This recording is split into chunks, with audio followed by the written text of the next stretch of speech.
Ward उसके फैजाबाद में पड़ता है, ठीक है ना। मैं यहीं का निवासी हूँ। मेरा नाम ओम सेवक एडवोकेट है। मैं सिविल कोर्ट फैजाबाद में प्रैक्टिस करता हूँ। आज यहाँ शादी समारोह में आया हुआ हूँ। आप भी लोग आए हुए हैं दिल्ली से, ठीक है ना।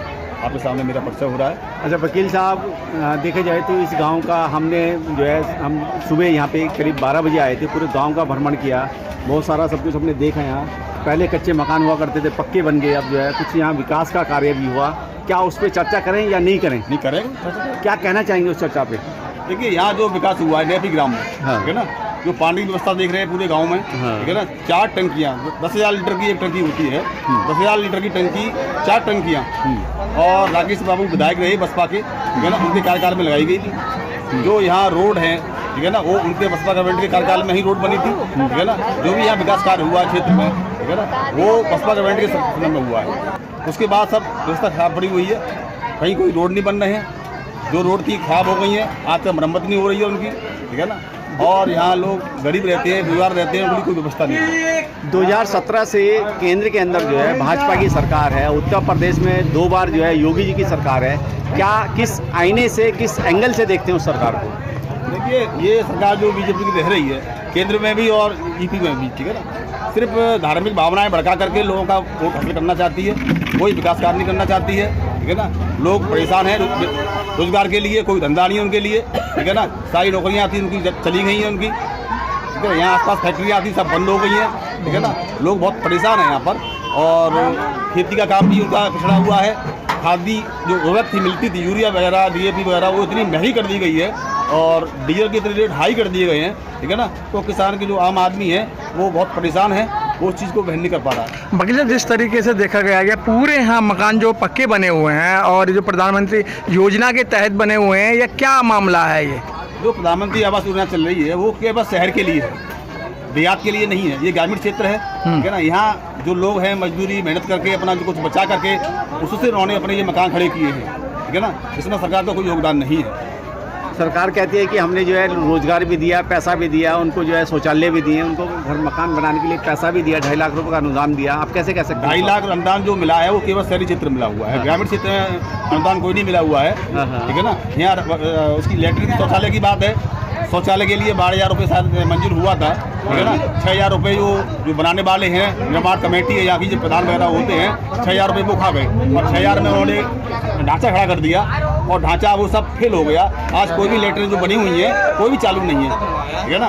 तो उस लेटरिन से क्या फायदा हुआ लोगों का, बताइए। देखा जाए तो शोषित पीड़ित वंचित समाज के लिए भाजपा सरकार कहती है कि हमने उनके उत्थान के लिए, विकास के लिए बहुत कुछ किया, लेकिन आप कह रहे हैं कि कुछ नहीं किया। ऐसा क्यों? देखिए, मेन चीज़ है यहाँ की एजुकेशन, हाँ। ठीक है ना। एजुकेशन उन्होंने इतनी महंगी कर दी है, ठीक है ना।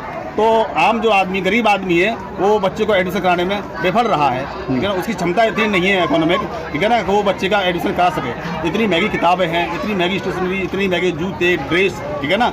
और स्कूल की फीस इतनी महंगी हो गई है, ठीक है ना। तो वो अपना बच्चे को नहीं पढ़ा पा रहा है। मतलब जिस तरीके से आप कह रहे हैं कि भाई ये विकास की बात है और आप कह रहे हैं कि हमने वोट नहीं दिया, समाज ने वोट नहीं दिया, तो फिर यहाँ से ये बीजेपी जीत कर कैसे आई?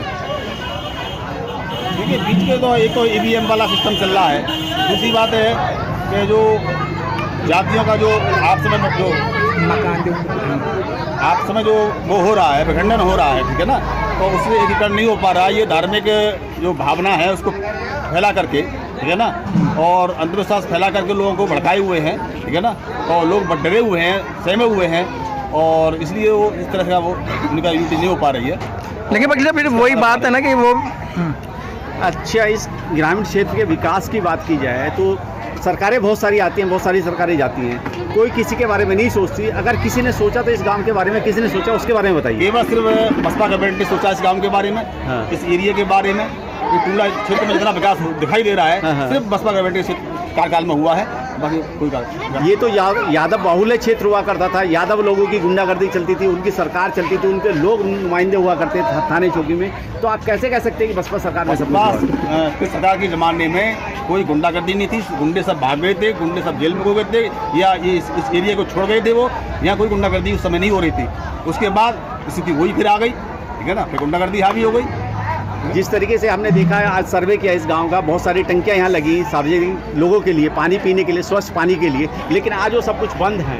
क्या आपको नहीं लगता कि वर्तमान सरकार को भी इस तरफ ध्यान देना चाहिए? आज सारी गांव में जो टंकियां लगी हैं, 4 जो 10,000 लीटर की टंकी एक होती है, वो 4 टंकियां लगी हुई हैं, वो सब खराब पड़ी हुई हैं, कोई मरम्मत कार्य नहीं हो रहा है उनका, कोई पैसा मंजूर नहीं किया जा रहा है, कोई देख रेख नहीं है उसकी, सब बेहाल पड़ा हुआ है। लोग पानी के लिए तरस रहे हैं, परेशान हैं सब लोग, ठीक है ना। अभी प्राइवेट व्यवस्था कहीं कहीं से लेके आ रहे हैं, दूर दराज से लेके आ रहे हैं, तो पानी की व्यवस्था बहुत खराब चल रही है। क्या आपको नहीं लगता करोड़ों रुपए की लागत से बहन कुमारी मायावती ने ये जो हमारे महापुरुषों के स्मारक बनाए गए, इस सरकार में, योगी सरकार में उनकी रिपेयरिंग तक नहीं हो रही? अब उन्होंने चिट्ठी दी है योगी सरकार को, आप अपनी टंकी की बात कर रहे हैं, तो क्या आपको लगता है कि ये सरकार आपकी टंकी की समस्या का समाधान करेगी जब मायावती की बात नहीं सुन रही?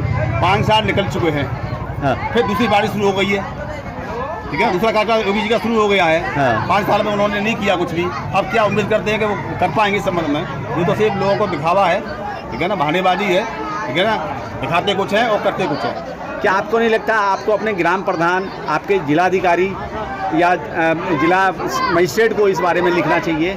क्या इस समस्या का समाधान कैसे होगा? सब समस्याएं बराबर बताई जा रही हैं, लिखा भी जा रहा है, जो प्रशासन के अधिकारी हैं, जिले के अधिकारी हैं, लेकिन कोई ध्यान नहीं दिया जा रहा। तो क्या लगता है कि इस तरीके से, जिस तरीके से देखा जाए कि पेयजल की व्यवस्था की परेशानी है, लोग त्रस्त हो रहे हैं उस बात से लेके, क्या आपको नहीं लगता उसका समाधान होना चाहिए? ये समाधान तुरंत होना चाहिए। ये आम जनता की समस्या है और लोग पानी के लिए तरस रहे हैं, परेशान हैं, पशु लोग पाल रहे हैं, उनके लिए पानी की व्यवस्था नहीं है, ठीक है ना, तो बहुत स्थिति खराब चल रही है। तुरंत इसकी व्यवस्था की जानी चाहिए। यहाँ के जो जिला प्रशासन है, जिलाधिकारी हैं और भी मुख्य विकास अधिकारी है, सबको इसकी सूचना लखनऊ भेजनी चाहिए, ठीक है ना, वहाँ से पैसे की मांग करनी चाहिए, सारी टंकियाँ चालू की जाएँ, ठीक है ना। यहाँ की जो सड़कें, रास्ते जो खराब हो गए हैं, उनको तुरंत मरम्मत कराई जाए उनकी, ठीक है ना, और लोगों का जो बेरोजगार समस्या है उसको सब ध्यान दिया जाए, उनके लिए रोजगार की व्यवस्था कराई जाए, ठीक है ना, जिससे कुछ समाधान हो सके। वकील साहब, देखा जाए फिरोजाबाद जो है ऑल ओवर वर्ल्ड के अंदर नाम से जाना जाता है केवल किस लिए? कांच के काम के लिए, चाहे उसमें चूड़ियाँ हो, बर्तन हो या क्रॉकरी हो या कुछ भी हो। लेकिन कहीं ना कहीं इस वर्तमान सरकार इस कारोबार को कहीं ना कहीं धूमिल करना चाहती है, उसको निस्ते नाबूद करना चाहती है। क्या कहना चाहेंगे देश के लोगों से? अगर अपनी देखिए, ये सारी यहाँ फैक्ट्रियाँ जितनी भी चल रही हैं, हाँ। गिलास की फैक्ट्री चल रही है फिरोजाबाद में, और वो सब चलती है गैस से, हाँ। और गैस की इतनी हाई रेट कर दी गई है, हाँ। तो सारी फैक्ट्रियाँ बंद होने के कारण पर आ गई हैं। हाँ। जो कुछ यहाँ लोग वर्कर थे, जो मजदूर थे, हाँ। वो सब परेशान हैं, उनको रोजगार नहीं मिल रहा है, तो फैक्ट्री गैस की हाई रेट होने की वजह से फैक्ट्रियाँ बंद करने को मजबूर हैं। अच्छा, जिस तरीके से उज्ज्वला योजना के तहत जो है लोगों को फ्री सिलेंडर दिए गए माता बहनों को, क्या वो सिलेंडर अब चालू हैं या बंद हैं? उनकी स्थिति इतनी खराब है कि आज 1050 रुपये सिलेंडर मिल रहा है, ठीक है ना। उस समय जब कांग्रेस गवर्नमेंट थी, 450 का समथिंग सिलेंडर मिल रहा था, ठीक है ना। अब 1050 का सिलेंडर आज की रेट मिल रहा है, तो वो कैसे बंद कर पाएंगे उस चीज़ को? अच्छा, सरकार से कुछ कहना हो तो क्या कहना चाहेंगे? दूसरी बात यह है कि जो LPG सिलेंडर पर जो सब्सिडी मिल रही थी, वो भी सरकार ने धीमे धीमे खत्म कर दी बिल्कुल। लेकिन आज कोई सब्सिडी नहीं मिल रही है। सरकार से अगर कुछ कहना चाहते हैं, उत्तर प्रदेश सरकार हो या केंद्र की सरकार हो, तो कहना चाहते हैं, सूक्ष्म शब्दों में क्या कहेंगे? सरकार है, लेकिन आम जनता की समस्या को ध्यान दे, उनकी आर्थिक स्थिति ऐसी है, उस हिसाब से सारी योजनाएं लागू की जाए, ठीक है ना। जो रेट बढ़ रही है, जो रेट बढ़ाई जा रही है, आपकी गैस की रेट बढ़ाई जा रही है, आपकी डीजल की रेट बढ़ाई जा रही है, आपकी पेट्रोल की रेट बढ़ाई जा रही है, जब तक ये रेट नीचे नहीं आएंगी, ठीक है ना, तब तक ये महंगाई कम नहीं हो सकती। चलिए, ओके, थैंक यू।